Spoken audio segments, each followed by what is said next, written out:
Guys welcome back to Tumpa's blog কে। তো আপনারা কেমন আছেন? আশা করি ভালো আছেন।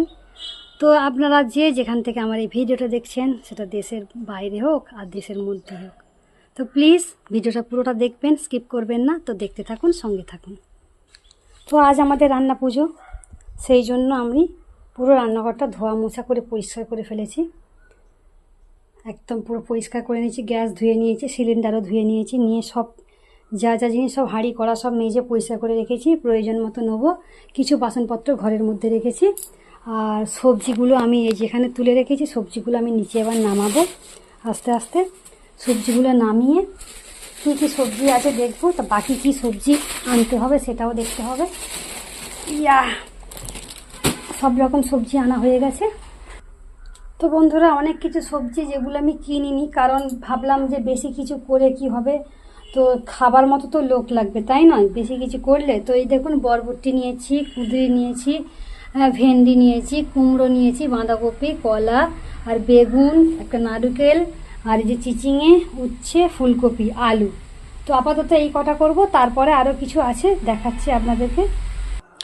আর এই দেখুন, জিরের গুঁড়ো, নুন, ধনের গুঁড়ো, চিনি, গোলমরিচের গুঁড়ো, আতপ চাল, পায়েস করার জন্য শুকনো লঙ্কা, কাজু বাদাম, কিশমিশ, ডাল, লঙ্কার গুঁড়ো, দুধ, হলুদ আর তেজপাতা, এইগুলো নিয়ে নিয়েছি মোটামুটি।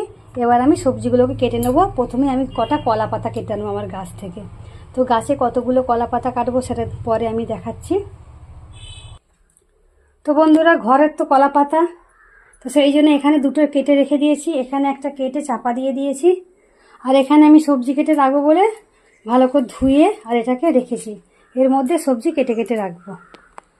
তো বন্ধুরা, আমার খুব কষ্ট হচ্ছে, মানে কি বলবো, পিঠের চাল এখন থেকেই যন্ত্রণা করছে, মাথাটাও এখন থেকে যন্ত্রণা করছে। জানি না পরবর্তী সময় কি হবে, তবে ঠাকুরের ইচ্ছা থাকলে সব কিছু ঠিকই হবে।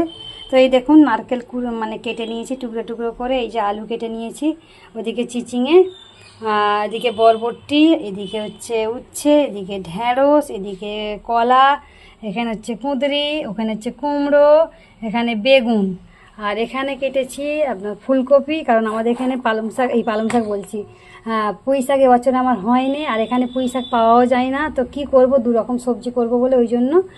আর এই যে বাঁধাকপি কেটে নিয়েছি। তো টমেটোটা কেটে নেবো, টমেটো কেটে নিলেই হয়ে যাবে মোটামুটি।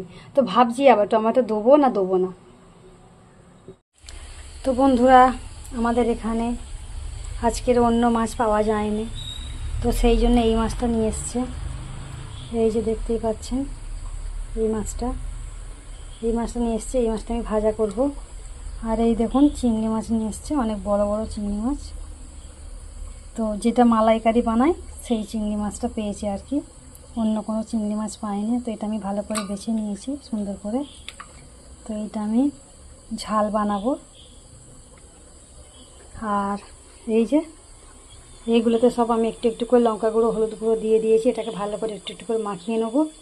মাখিয়ে নিয়ে আর এই যে কড়াই আমি আলু দিয়ে দিয়েছি, আলু হচ্ছে। আর এইদিকে হচ্ছে প্রেসারে করে ডাল দিয়েছি, একটা সিটি মেরে বন্ধ করে রাখবো। আর এইদিকে হচ্ছে কি, ভাতটা অর্ধেকটা করেছি। আর মোটা চালের ভাত তো অনেক মোটা, তো যার জন্য এই যে ভাতটা আপাতত অর্ধেক সেদ্ধ করে রেখেছি। খানিকক্ষণ পরে আর একটু সেদ্ধ করে ফ্যানটা ঝাড়িয়ে দেবো। তো তারপরে আরও অনেক কাজ আছে। এদিকে টমেটো করে রেখেছি, এদিকে আদাটা করে রেখেছি। দেখা যাক, এক এক করে করি, আস্তে আস্তে ধীরে ধীরে করি।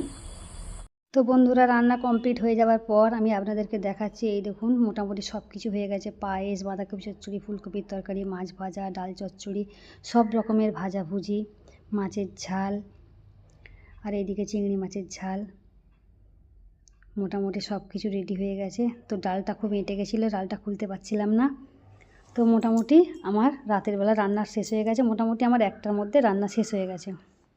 তো শেষ হয়ে যাওয়ার পর আমি সব কিছু ভালো করে চাপা দিয়ে গুছিয়ে গাছিয়ে রেখে দেবো, কারণ পরের দিনে খেতে হবে। আজকে তো আর খাওয়া যাবে না, পরের দিনে খাওয়ার জন্য। তো দেখুন, আমি পরের দিনে আমি যাদেরকে নেমন্তন্ন করেছিলাম তাদের মধ্যে 2জন তো আসেনি। তিনজন আসেনে, আপাতত যারা এসেছে তাদের দিকে দিয়েছি। প্রেমদা এসেছে, আমাদের সজলদা এসেছে, আর আমার হাজব্যান্ড, তিনজন এসেছে, তিনজনকে দিয়েছি আপাতত। আর বাকি সবাই বলেছে একটু পরে আসবে। তো তার মধ্যে দুজন এসেছিলো আর একজন এসেছিলো আর দুজন আসেনি। তো আমি পরিবেশন করছি। তো মেয়েকে বললাম একটু ভালো করে ভিডিওটা কর। তো আমার মেয়ে ভালো করে করতে পারেনি, কাঁপিয়ে কাঁপিয়ে করেছে। তো দাদা ভাইয়েরা খেতে চালু করে দিয়েছে। আমি বললাম একবার এদিকে দেখো, সবাইয়ের একবার ফটো তুলবো। তারপরে এই দেখো কি কি আইটেম করেছি, তোমরা সবাই দেখে নাও। তো দেখলেই বুঝতে পারবে কতগুলো রেসিপি আছে আর কি একসাথে। তো এই যে কলা পাতা ছোটো হয়ে গেছিলো, আমি বলেছিলাম যে কলা পাতা একটু বড় বড়গুলো কাটতে, কারণ নইলে সব ধরবে না, কারণ অনেক রকম করেছি তো একসাথে সব কিছু দেয়া মুশকিল হয়ে যাবে। তো দাদাভাই আবার একটা ফটো তুলে নিচ্ছে। তো ওরা সবাই খাচ্ছে। তো লাস্টে আমি কি করলাম, পায়েসটা দেওয়ার জায়গা পাচ্ছিলাম না, তারপরে কি করলাম, তিনজনকে 3টে বাটি করে পায়েস তুলে দিয়েছি। আর এই দেখুন পায়েসটা অনেকটাই হয়েছে। তো ওর বাবারা খেতে বসেছিল, ওর বাবা বললো তো মেয়েটাকে ডাকো। তো মেয়েটার জন্য আমি একটা কলা পাতায় করে সব কিছু সাজিয়ে নিয়েছি। তো মেয়েটাকে ডাকলাম। তো মেয়েটা দেখেই আশ্চর্য হয়ে যাচ্ছে যে মা এত কিছু রান্না করেছে, কোনটা খাবো কোনটা না খাবো। তোর বাবা বলছে সব কিছু খেতে হয়, একটু একটু করে খাবি, সব কিছু ঠাকুরের জিনিস একটু একটু করে খেতে হয়। তো ওর বাবা ওকে জিজ্ঞাসা করছে, হ্যাঁ রে, এতগুলো খাবার যে তোর মা রান্না করেছে, তো তুই তোর মাকে রান্না করে এইভাবে কোনো দিন খাওয়াতে পারবি? তো আমার মেয়ে বলছে আচ্ছা চেষ্টা করে দেখবো। তো বন্ধুরা, রান্না পুজোর ভিডিওটা কেমন হয়েছে অবশ্যই জানাবেন।